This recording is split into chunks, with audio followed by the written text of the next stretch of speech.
Hey everyone, my name is Jonathan Cottrell. You're listening to another Friday Refill episode of Developer Tea.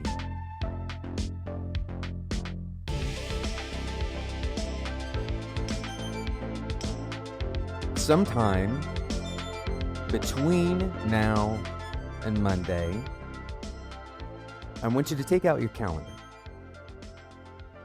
If you don't have a calendar, you should probably get a calendar. What I want you to do, and this doesn't have to be a dated calendar, by the way. Really what I'm talking about is looking at your week or whatever cycle you want to look at. But the cycle that you repeat, most people repeat at the week interval. And what I want you to do, and don't limit this to work, by the way, and don't limit it to your work week, Monday through Friday. Go from Sunday all the way to Saturday. And I want you to look at every single thing on that calendar. And if there are implicit things, I want you to add those things. Right? If there's driving, if there is time spent eating, time spent working out that you don't have scheduled in, time spent watching TV. Right? I want you to go through and look at every single event. We're going to talk about a little framework here, and this is a very soft framework, to be very clear, but a framework for evaluating how you're spending your time. And this isn't just for evaluating how you spend your time. It's also a framework for evaluating how you spend any kind of resource. Time is a very important one. Money is also an important resource, but you can use this framework for thinking about the value that you are getting out of something. All right, the value that you're getting out of your time is incredibly important. But how do you determine that? It's very hard to put a specific kind of valuation on a given meeting or on a given item. Right? It might be easier to look at a market value of something, but for you, is this thing valuable? Is this time that you spent doing this thing, is it valuable? And here are the two metrics that I want you to pay attention to, all right? And I want you to use something like a 1 to 5 or even better, a 1 to 7 scale. And we'll talk about these two metrics more in detail here in a second. But the first metric is access. Access. The second metric is leverage. I want you to pay attention to these two metrics because these two metrics are very likely going to amount to how valuable something is to you. When we talk about value on this show, most of the time we're going to ignore things that have consumable value, linear value, things that once you do them and they're done, they no longer produce extra value. That's why we're focusing on these two metrics of access and leverage. Now, it may sound like this is only for your working events, but there are ways to view your personal life, your personal aspirations, even your leisure time through these two lenses, through the lens of access and leverage. So let's talk about how we might evaluate each of these, but I want to talk about each of these metrics more in depth. The first one, access, is probably the most important to understand because very often when these kinds of frameworks pop up, they often make us feel terrible about how we spend our time. Because a lot of our time is spent doing things that are not considered in these frameworks' minds or in this, in these ways of thinking to be high value. Things like status meetings, right? Or commuting. These are things that confer very low value directly to us. But if these kinds of events provide you access, right? Whether that access is to a person, maybe even a place, maybe that access is to another activity, right? If this particular event or this particular purchase, whatever it is, provides you access to a different activity that is high leverage, then the access becomes kind of a gate for the leverage point. Now, keep in mind that access is about relationships. It may not necessarily be access that someone else is controlling.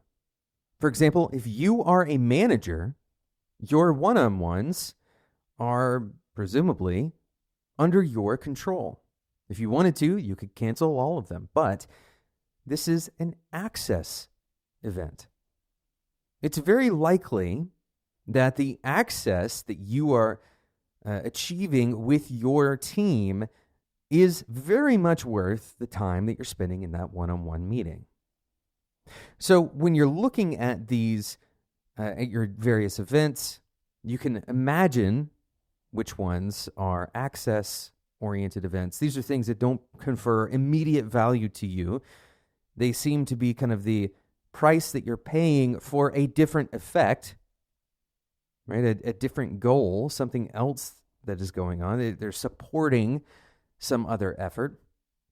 And then the high leverage events, and it is possible, by the way, to have both in the same event or in the same purchase. But a high leverage event is something that is very low in terms of investment, right? It's very low in terms of energy or effort that you have to put forth, and very high in terms of carrying you towards the goal that you are that you're shooting for. This is a little bit more of an intuitive measure than access was. So, if you're looking at your work events, you can see things that that might fit in either or category. You can see things that might fit in both, and then you can, of course, see things that fit in neither. And there's a lot that you can do with this information. First, you can say, okay, well, the ones that fit in neither, either I can eliminate those, or I can figure out why. Why does that exist in the first place? And is there a way to make it an access or a leverage event? Right? So don't necessarily throw out the baby with the bathwater. Look at your calendar with optimistic eyes rather than trying to cut it down with a machete. There is a little bit of sensationalism when it comes to, removing all of these things from your life with a lot of kind of violence against anybody who's trying to take your time away. Most of the time, there's a better, softer approach that you can take where you can convert some of these existing things into better versions of those things. You can also imagine your leisure time, your personal time through this lens.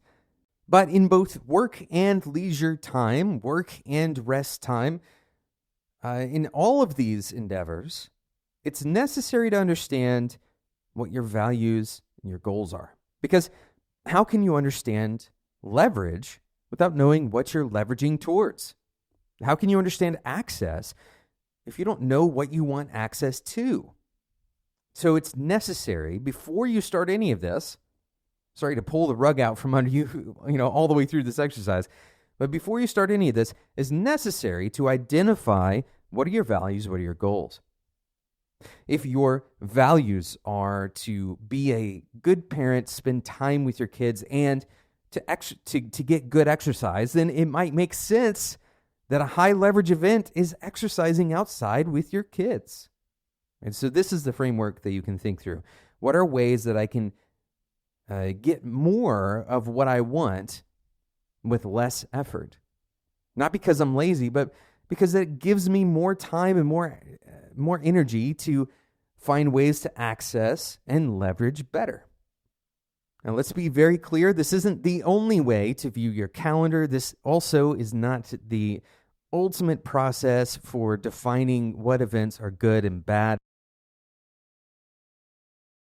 on your calendar. I hope that this has been inspiring for you and that you'll take your calendar and look at it through this lens over the weekend. Thanks so much for listening to this episode of Developer Tea. I'm excited about next week once again, but it's very possible that you will miss out on those episodes next week if you don't subscribe in whatever podcasting app you're currently using. That's the easiest way to make sure you stay up to date with what episodes are coming out, and it allows you to kind of pick and choose the ones that you think are most relevant to you. Thanks so much for listening, and until next time, enjoy your tea.